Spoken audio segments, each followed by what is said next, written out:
Let me have just a little sip of coffee, please. Thank you. Welcome to our little program today. May God bless you. You did hear the woman in Arkansas that she was sitting in the back of her car in the parking lot last year, and she heard a loud bang, and she felt a sharp pain in the back of her head, and she raised her hand to check behind her head, and someone was passing by, and then they looked into the car and they said, "Woman, are you okay?" And she answers, "No, I've been shot in the head and I'm holding my brains in." She was holding her brains in. What happened was the little Pillsbury doughboy, you know that little cute little fat little stomachy boy, the little cute little Pillsbury doughboy, he was in the back of her groceries, and the heat of the car and everything else, he was in his little canister minding his own business, and the thing exploded. And the dough hit her right in the back of her head, and the loud bang, she thought she was shot. Can you imagine the headlines in Arkansas newspaper? Pillsbury doughboy wanted for attempted murder. Wouldn't that be funny? It wasn't her brains, it was the canister. Sometimes our fears are like this woman, unfounded, irrational. East Coast Ivy League atheist professor, teaching a university class, told his class that he was going to prove beyond a shadow of a doubt that there's no God. He stood up to a packed house. Classroom was packed. He stood up and he bravely said, "God, if you are real, I want you to knock me off this platform, and I'll give you 15 minutes to do it." 15 minutes passed, and there he was taunting, laughing, big time. "Come on, God, are you tapped? Come on, God, do you not have the strength? Knock me off the platform." And he went on and on and on. "Lord, I'm here, I'm tired of waiting."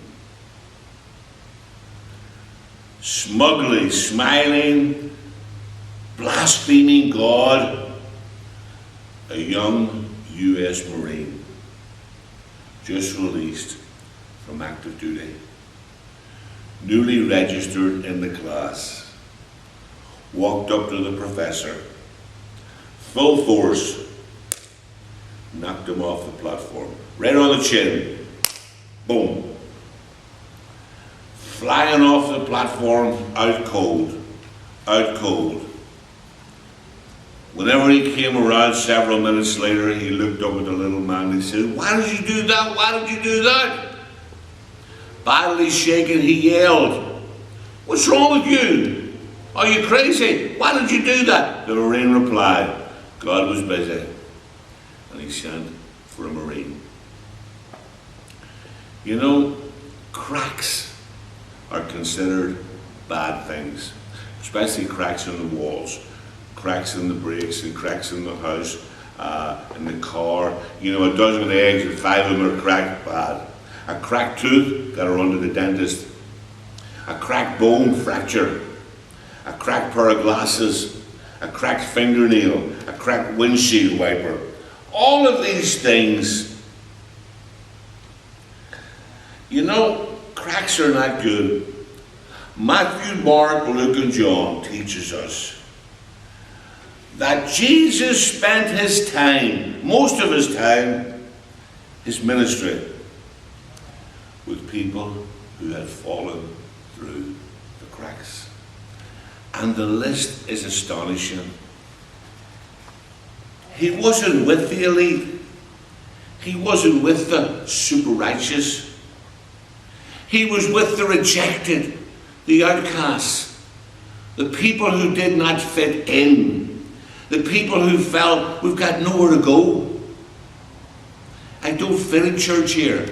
The people wouldn't like me here because of my background, because of the sins. What about the strugglers?